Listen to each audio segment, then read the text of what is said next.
Good afternoon. Welcome to another A-Push video with Mr. Pate for Barlow High School. Today we're going to be looking at the critical period, also known as the period of the Articles of Confederation. Here we go. The question we have, kind of our essential question of the day is, why was the Confederation government designed to be weak? Well, if you think about it for a minute, just think about what had gone on in the period between the French and Indian War and the American Revolution. You had the colonists believed they were being subjected to many abuses and many instances of unfair treatment, from the writs of assistance and general warrants infringing on with searches and seizures, to a government that collected taxes where they weren't being represented, didn't have a say in those taxes being levied on them. Okay, limits on freedom of speech and press and all kinds of other things. But in general, it would just be a fear of tyranny. The Founding Fathers, when they are meeting, the Second Continental Congress is going to kind of morph into this Articles of Confederation convention, and they're going to emerge with this, and their whole goal was to say, what are we going to do to make sure we don't have a tyrant? And we have to keep in mind, even though this is largely a failure, there are going to be a couple of areas that it's successful, and this was the first time this has ever really happened. Much more so than the Greeks or Romans. This was like a full, all-in republic that was being created. So here we go. Let's look at the problem. So we're going to look at lack of powers under the Articles. Okay? And we're also going to look then on the other side at problems manifested during the critical period. So that's kind of how we're going to approach it. We'll see what the problem was and how it created, what the weakness was and how it created the problem. So here we go. There was no power to tax or demand money from the states. So when you can't collect money, then the government doesn't have much money to spend. And that resulted in no money to run the government. So when you think of what government does today, if you think about government, how it impacts your life on a daily basis, well, you have school, you have roads you travel on, you have police keeping people safe, fire departments are out there, traffic lights, you might go to a park. There's all kinds of things just on a daily basis that the government needs money to do that influence and impact your life. Okay, so without that, that's a major problem. Second, no power to enforce treaties or trade agreements. Now, the problem that's going to turn into is you won't be able to create any trade agreements. So instead of facilitating non-tariffed trade, where you won't have these like trade restrictions in place, they aren't capable of doing that. Also, because they're unable to really get their act together to deal with negotiating with Spain, Spain gets mad and they close the port of New Orleans, which cuts off the Mississippi River, which cuts off all of the farmers kind of in the western region of the United States at that time. Huge problem economically. As a matter of fact, the Spanish even tried to entice these farmers in kind of what you would call the Old Southwest. They tried to entice them to like leave and join, give their allegiance to Spain, and Spain could take over that territory, which is weakly defended, as we'll see in a minute. No executive branch. Well, quite simply, if you have no executive branch, you have no leader to negotiate with other countries. Who is that main person that's going to make that decision? Okay.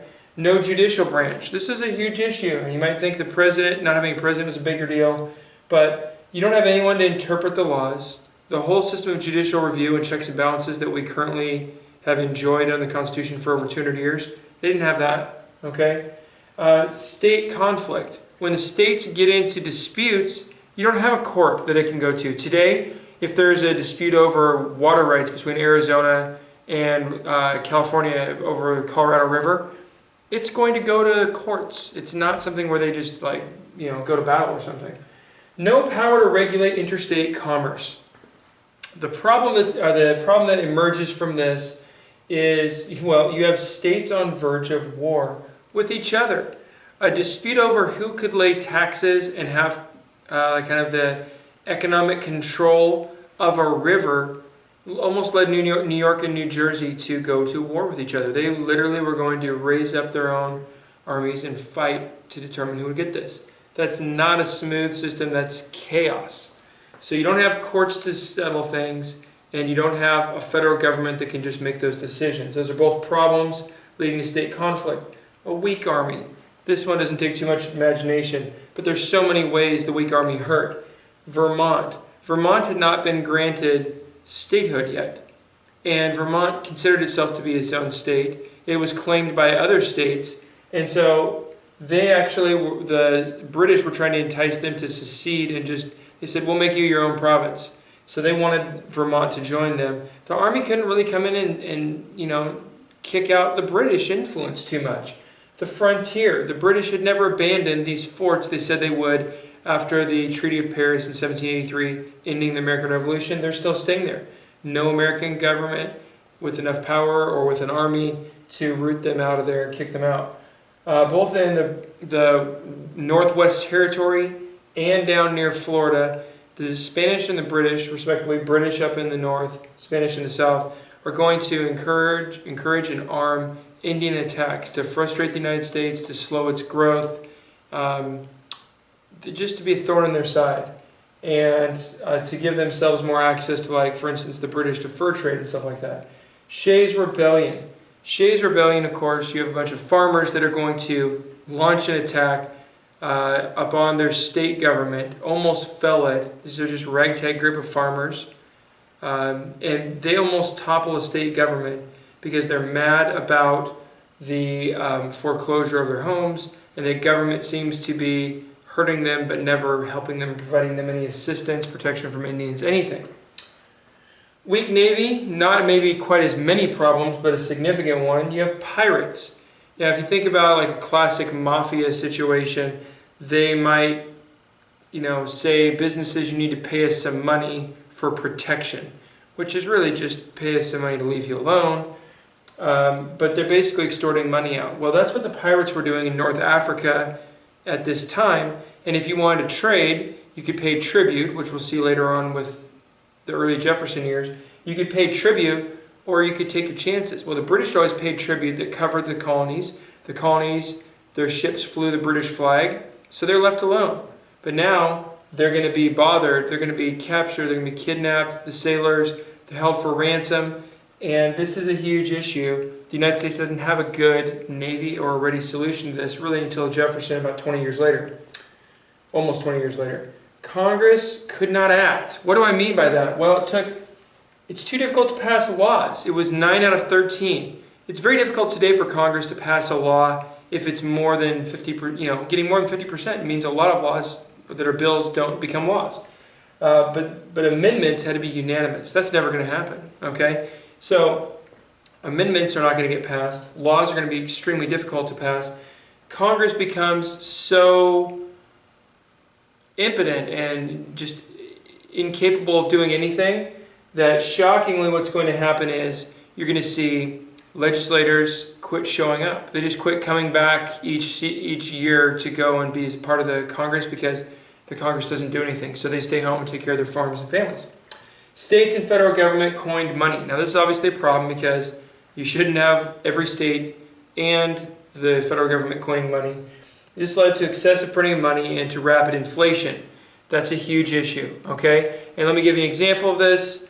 The Spanish, I believe doubloon, against the American dollar, at the time the revolution started, it was $3 US to 1 Spanish doubloon, okay? By the time you get to 1786, it is now $130 US to 1 Spanish doubloon. So that's not quite hyperinflation where it goes up thousands of percent a year, like we'll see with the South at the end of the Civil War or Germany after World War I and the Weimar Republic, but it's very significant. It's a massive amount of inflation, and it shows that this money is untrustworthy and the value that's diminishing fast. Well, so hopefully you can see the intent was good to say we're not going to have a too powerful government, but you can see these are all areas where they needed to have more power. So how do they handle it? Well, they provide the power to tax, okay? And that's going to, of course, allow the government to have enough money to do things they need to do. They are going to get the power to enforce treaties, and they are going to make trade agreements. They are going to have a president and an executive branch. They're going to form a judicial branch. They're going to have the power to regulate interstate commerce and tell states, nope, this is what's going to happen. And we see this with the Constitution, the Supremacy Clause. The Constitution is just solving all of these issues. They have an army that's able to do what they need it to do, even though it's not super strong for a long time. Same thing with the Navy. It'll gain some strength. Congress could act. They're going to lower that standard and say, okay, we expected a little bit too much in terms of unanimity or a majority, and they're going to get rid of the states being able to coin money, and that allows the federal government. Hamilton, you'll see in the 1790s, is going to quickly stabilize the currency in that manner. That's all the time we have for today. Stay classy, Sam Barlow.